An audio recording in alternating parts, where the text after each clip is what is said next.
મુખવંદન દેવા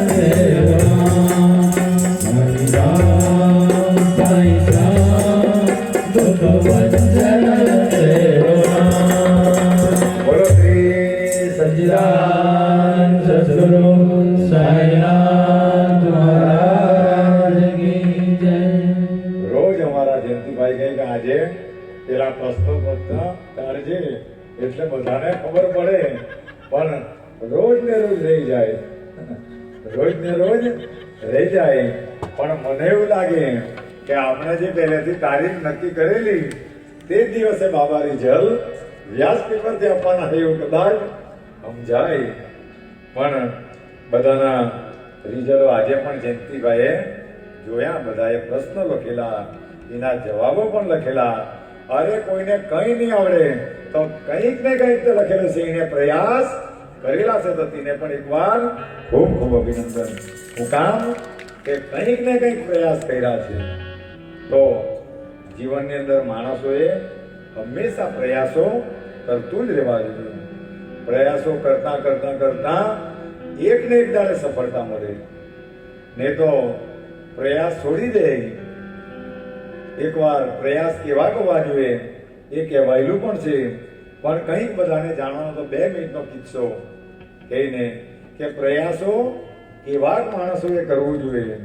તો એકવાર એક ગામડાની અંદર, આ તો એક દ્રષ્ટાંત કથન છે, એ ગામડાની અંદર હરીફાઈ ચાલી દેડકાઓની, અને એક મોટા સ્તંભને મૂકવામાં આવ્યો, મોટો સ્તંભ ઊંચો પડછમ, અને દેડકાઓની એ હરીફાઈને કે જે પલા ચડી જાય તેને ઇનામ આપવાનું। પણ જ્યારે હરીફાઈનો દિવસ આવ્યો અને બધા ચડવા લાગ્યા, પણ જ્યાં કોઈ અગાડી જતો હોય તો તેને નીચે પાડવાવાળા પણ ખરા, એટલે બેગ ચડવા ગયા તો ત્યાંથી ફીટી પડ્યા, થોડાક નીચે ગયા તે પણ આવી ગયા, અને કોઈ વળી અગાડી જવા લાગ્યા તેને નીચેથી ખોટું કહીને ફેરી પાડ્યા, નીચેથી ઓય બહુ ઉપર ન જતા તો પડે તો ઉડેલા નહીં મળે એમ કરીને બધાને તોડી પાડ્યા। પણ એમાં એક ખંતીલો દેડકો હતો, એને કોઈનું નહીં આ પડ્યું, ચડ્યા જ ગયો અને મુકામ સુધી પહોંચી ગયો, વિજેતા બની ગયો, ઇનામ આપ્યું, ઇનામ પણ આપી દીધું। પણ ઇનામનું જ્યારે નામ બોલાયું ત્યારે ઉઠે નહીં ત્યાંથી, તો લોકો વિમાસરમાં મુકાયા કે હું થયો એને, એમ તો જીતી તો ગયો, પણ જ્યારે એમની ધર્મપત્ની દેડકી ઊંચી હશે ત્યારે કહ્યું કે આ તો જરાક બેરો છે, એ એટલે એને ખબર પડી રહી કે ઇનામ લેવા આવે, જો ત્યારે બધાને ખબર પડી કે અમે બહુ બૂમ મારતા હતા, ત્યારે એ કેમ નહીં સાંભળતો હતો, કારણ કે એના કાન બહેરા હતા, તો મુકામ સુધી પહોંચી ગયો।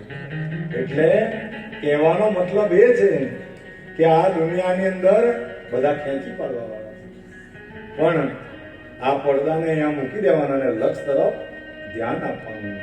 તો ત્યારે એક દેડકો બી લક્ષ તરફ ધ્યાન આપ્યું તો પહોંચી ગયો। તો આપણને બધાને ભગવાને માનવો બનાવેલા છે, લક્ષ તરફ ધ્યાન આપવું તો આપણે પહોંચી જવામાં કઈ મોટી બાબત છે।